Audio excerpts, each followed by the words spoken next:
നമസ്കാരം. ഞാനിന്നേ സംസാരത്തെക്കുറിച്ചാണ് പറയുന്നത്. അപ്പം നിങ്ങൾ ഓർക്കും ഈ സംസാരത്തെക്കുറിച്ച് എന്ത് പറയാൻ ഇത്ര ഇരിക്കണേ, സംസാരത്തിന് ഇത്ര എന്നാ പ്രാധാന്യമുള്ളതെന്ന് ഓർക്കും അല്ലേ? സംസാരത്തിന് ഒത്തിരി പ്രാധാന്യമുണ്ട് കേട്ടോ. അതായത് സംസാരം നമ്മൾ പഠിച്ചത് എങ്ങനെയാ, നമ്മുടെ മുതിർന്നവർ നമ്മളോട് സംസാരിക്കണ കേട്ടിട്ടില്ല നമ്മൾ പഠിച്ചേ. അപ്പം മുതിർന്നവർ എങ്ങനെയാണ് സംസാരിക്കുന്നതെന്ന് നമ്മുടെ മനസ്സിൽ ഉണ്ട്. അത് കണ്ടിട്ടാണ് അച്ഛൻ അമ്മ എന്നൊക്കെ പറഞ്ഞ് നമ്മൾ കുഞ്ഞുനാൾ തൊട്ട് പഠിച്ചു വന്നതില്ലേ. അപ്പം സംസാരം മറ്റുള്ളവരോട് സംസാരിക്കുന്ന നമ്മൾ കേൾക്കുന്നുണ്ടല്ലോ. അപ്പം നമ്മൾ സംസാരിക്കുമ്പോൾ അത് ശ്രദ്ധിച്ചിട്ടേ നമ്മൾ സംസാരിക്കാവുള്ളൂ. നമുക്ക് മറ്റുള്ളവർക്ക് നല്ലൊരു മെസ്സേജ് കൊടുക്കണമായിരിക്കണം നമ്മുടെ സംസാരം. അതായത് എപ്പോഴും മെസ്സേജ് കൊടുക്കണം എന്നല്ല ഞാൻ ഉദ്ദേശിച്ചത്. നമ്മുടെ സംസാരത്തിലൂടെ അവർക്കൊരു നെഗറ്റീവ് വരുന്ന സംസാരം നമ്മൾ സംസാരിക്കാതിരിക്കണം. പോസിറ്റീവായിട്ട് ചിന്തിക്കുന്ന സംസാരങ്ങളാണ് നല്ലത്. പിന്നെ നിർദോഷമായ സംസാരങ്ങളായിരിക്കണം. ആർക്കും ഒരു ഉപദ്രവം ചെയ്യുന്ന സംസാരമായിരിക്കണം. മറ്റുള്ളവരെ ദുഷിപ്പിക്കുന്ന ഒരു സംസാരവും നമ്മുടെ നാവ് കൊണ്ട് ഉണ്ടാകാൻ പാടില്ല. അതേപോലെ നമ്മൾ സംസാരിക്കുമ്പോൾ നമ്മളെ തന്നെ ഒന്ന് ശ്രദ്ധിക്കണം. നമ്മൾ എന്താണ് സംസാരിക്കുന്നത്, അയാൾക്ക് ദോഷം വല്ലതും ഉണ്ടോ എന്ന് നമ്മളൊന്ന് ചിന്തിച്ചിട്ടേ നമ്മൾ സംസാരിക്കാൻ തുടങ്ങുക. ചിലരുണ്ട് ചാടി പിടിച്ചങ്ങ് വളവളാന്നങ്ങ് പറയും. എന്നിട്ട് അവസാനം അയ്യോ ഇതെന്നെ അയാൾക്ക് എന്തെങ്കിലും തോന്നിയോ എന്ന് ചിന്തിക്കണവർ ഒത്തിരി പേരില്ലേ. നമ്മൾ എന്തെങ്കിലും പറഞ്ഞു കഴിഞ്ഞിട്ട് നമ്മൾ കുറച്ചു നേരം കഴിയുമ്പോൾ ഓർക്കുക, പക്ഷെ എനിക്കങ്ങനെ പറയണ്ടായിരുന്നു, ആവശ്യമില്ലാത്ത പറഞ്ഞു പോയി എന്നിങ്ങനെ ചിന്തിക്കണ കുറച്ച് സംസാരക്കാരില്ലേ. അതിൻ്റെ ആവശ്യമില്ലായിരുന്നു എന്ന്. അങ്ങനെയുള്ള സംസാരം നമ്മൾ പരമാവധി അങ്ങ് ഒഴിവായിക്കുക. അതേപോലെ നമ്മൾ സംസാരിക്കുമ്പോൾ നമ്മൾ ഇച്ചിരി തമാശയൊക്കെ ഉൾപ്പെടുത്തി സംസാരിക്കണം, നല്ലതാണ്. എന്ന് നിർത്തോണ്ട് കോമഡി സീരിയൽ കണ്ടിട്ട് അത് പകർത്ത് പറയണം എന്നല്ല പറയണേ. ചിലരുണ്ട് ഈ സംസാരത്തിനിടയ്ക്ക് നല്ല തമാശകളും നല്ല നമുക്ക് ചിരിച്ചു പോണ സൈസ്. അവരോട് നമുക്ക് ഒത്തിരി നേരം ഇരുന്ന് സംസാരിച്ചാലും ഒരു മടുപ്പ് നമുക്ക് തോന്നില്ല അല്ലേ. എന്തെങ്കിലുമൊക്കെ എന്തെങ്കിലും അടുത്തിരുന്ന് സംസാരിക്കുമ്പോൾ അതിന് ഇടയ്ക്കിടയ്ക്കൊക്കെ പുട്ടിനകത്ത് തേങ്ങാപ്പീര് ഇട്ട് കൊടുക്കും പോലെ ഇടയ്ക്കിടയ്ക്ക് ഓരോ തമാശയൊക്കെ പറയുമ്പോൾ നമുക്കൊരു മടുപ്പ് തോന്നില്ല. അവരുടെ കൂടെ എത്ര മണിക്കൂർ വേണമെങ്കിലും നമുക്കിരുന്ന് സംസാരിക്കാൻ തോന്നുന്ന അങ്ങനെ കുറച്ച് പേരുണ്ട്.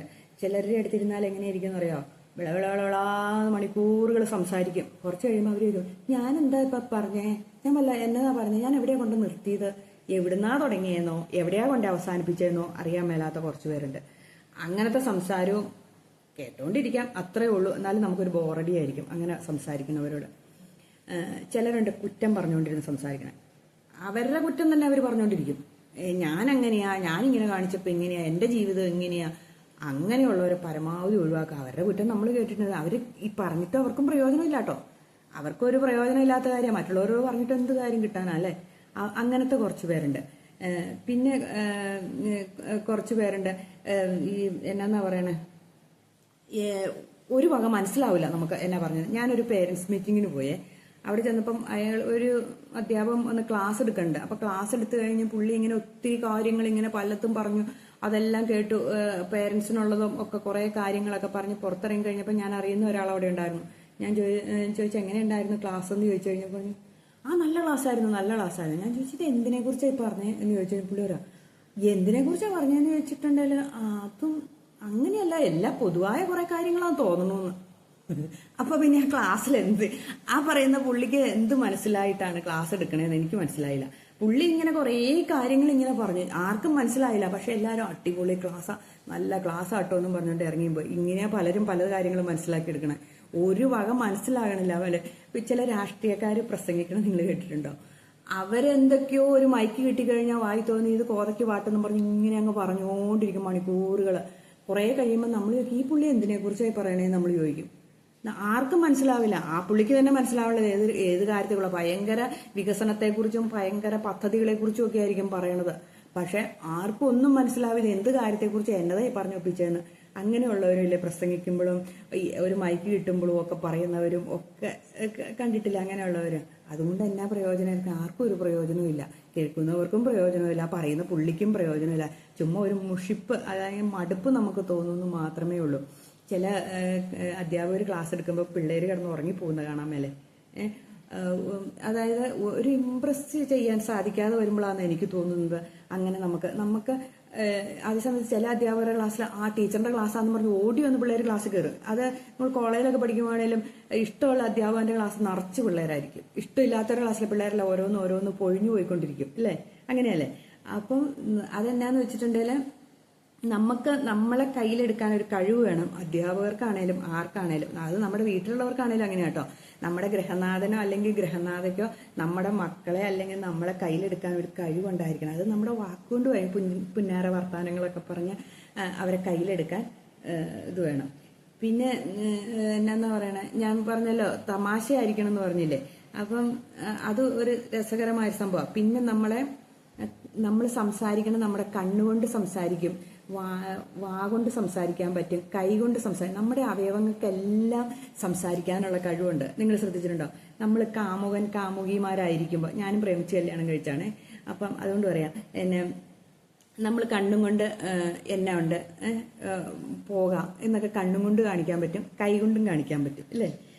അപ്പം നമ്മൾ അത് ഭയങ്കര രസത്തിൽ കാണിക്കും. കല്യാണം കഴിഞ്ഞ് കുറച്ച് നാളും കൂടെ നമ്മളിങ്ങനെയൊക്കെ കണ്ണും കൈയും കാലും കൊണ്ടൊക്കെ സംസാരിച്ചുകൊണ്ടിരിക്കും. കുറച്ച് കഴിയുമ്പോൾ എങ്ങനെയാവും, നമ്മുടെ നവരസങ്ങൾ എടുക്കാൻ തുടങ്ങും. ആദ്യത്തെ ആ ശൃംഗാരവും കരുണയും ഇതൊക്കെ കഴിഞ്ഞിട്ട് ബീവത്സം അതേപോലെ രൗദ്രം ആ ഭാവത്തിലേക്കൊക്കെ നമ്മൾ വരും. അങ്ങനത്തെ ഒരു അവസ്ഥയില്ലേ. അപ്പം നവരസങ്ങൾ മുഖത്ത് വരാനും ഈ സംസാരത്തിന് സാധിക്കാം. അപ്പം നമ്മുടെ മുഖം കൊണ്ടും നമുക്ക് സംസാരിക്കാൻ സാധിക്കും. എൻ്റെ അനുഭവം ഉള്ളതുകൊണ്ടൊക്കെ കേട്ടോ ഞാൻ പറയണേ. ഞാൻ തന്നെ നവരസങ്ങൾ എടുക്കാറുണ്ട്. ചേട്ടൻ പാവമാണ്, അങ്ങനെ എടുക്കാറില്ല. എന്നാലും അങ്ങനെയൊക്കെയുള്ള സംസാരങ്ങളും ഉണ്ടാകാറുണ്ട് നമ്മുടെ ജീവിതത്തിൽ. അതേപോലെ നമ്മൾ സംസാരിക്കുമ്പോൾ നമ്മളെ തന്നെ ശ്രദ്ധിച്ചിട്ട് സംസാരിക്കാവുള്ളൂ കേട്ടോ. നമ്മൾ പറയുന്ന എന്താണെന്നും അയാൾക്ക് എന്ത് സന്ദേശം, അയാൾ എന്താ മനസ്സിലാക്കിയെന്ന് നമ്മൾ ശ്രദ്ധിക്കണം. ചിലർ എടുത്തു ചാടിയിട്ട് ഓരോ കാര്യങ്ങൾ പറയുകയെ മറ്റുള്ളവരുടെ മനസ്സിനെ വേദനിപ്പിക്കുന്നുണ്ടോ. നമ്മൾ പറയില്ലേ, നാക്കുകൾക്ക് വാളിനേക്കാളും മൂർച്ചയുണ്ട് എന്ന് പറഞ്ഞില്ലേ. എടുത്തിയാടി നമ്മളങ്ങ് പറഞ്ഞു കഴിഞ്ഞിട്ട് പിന്നെ ഇരുന്ന് പറയും, അയ്യോ അത് പറയണ്ടായിരുന്നു കേട്ടോ, പക്ഷെ കഷ്ടമായിപ്പോയി എന്നിങ്ങനെ ചിന്തിക്കാൻ ഇടവരുത്താതെ നല്ല സൗമ്യമായിട്ട് ശാന്തമായിട്ട് സംസാരിക്കാൻ ശ്രമിക്കുക. നമ്മളെ സംസാരിക്കുമ്പോൾ അവര് ദൂരേന്ന് വരുമ്പോഴത്തേനും നമ്മൾ പറയും, ദേ വരുന്നുണ്ട് കേട്ടോ, ഇന്നത്തെ കാര്യം പോയി എന്ന് പറയാൻ ഇടവരുത്തരുത്. അതേപോലെ ഒത്തിരി സംസാരിച്ചുകൊണ്ടിരിക്കുക, മണിക്കൂറുകൾ സംസാരിക്കുകയൊന്നും വേണ്ട. നമ്മളിപ്പോൾ ഒരാൾ കണ്ടു വിടാണ്ട് നിർത്തി സംസാരിക്കണവരെ കണ്ടിട്ടുണ്ട്. അയാൾ പറഞ്ഞാൽ തീരാണ്ട് പിന്നെ ബാലൻസ് മിച്ചം കിടപ്പുണ്ടായിരിക്കും. എന്നിട്ട് ഇപ്പൊ നമ്മൾ ധൃതി പറയും, അത് സ്കൂളിൽ ചെല്ലണം അല്ലെങ്കിൽ ഓഫീസിൽ പോകാൻ സമയമായി എന്നൊക്കെ നമ്മളോട് അവരോട് പറയും. അല്ലെങ്കിൽ വേറെ എന്തെങ്കിലും എവിടെയെങ്കിലും ആരെങ്കിലും വെയിറ്റ് ചെയ്യുവാന്നോ. ചിലർ വീട്ടിൽ വന്ന്, നമ്മുടെ അടുത്തുള്ളവരൊക്കെ വീട്ടിൽ വന്നു കഴിയുമ്പോൾ നമ്മളിങ്ങനെ പറയില്ലേ, അതെ ഞാൻ പാലടപ്പത്ത് വെച്ചേക്കും കേട്ടോ എന്നും പറഞ്ഞിട്ടൊക്കെ കയറി പോകുന്നത് നമ്മൾ കണ്ടില്ല. കാരണം നിർത്തില്ല, എവിടെ കൊണ്ട സ്റ്റോപ്പ് ചെയ്യണമെന്ന് അവർക്കും അറിയാൻ മേലാണ്ട് നിൽക്കുവായി പറയണവർക്ക്. അപ്പൊ അങ്ങനെയുള്ള സംസാരങ്ങൾ നമ്മൾ പരമാവധി ഒഴിവാക്കുക എന്ന് വെച്ചാൽ എന്തെങ്കിലും അല്ലറ ചില്ലറ വർത്താനമൊക്കെ പറഞ്ഞിട്ട് ഒഴിവാക്കി വിടുക. പിന്നെ അധികവും വീട്ടമ്മ അല്ലെങ്കിൽ സ്ത്രീകളാ സംസാരത്തില് പ്രിയര്.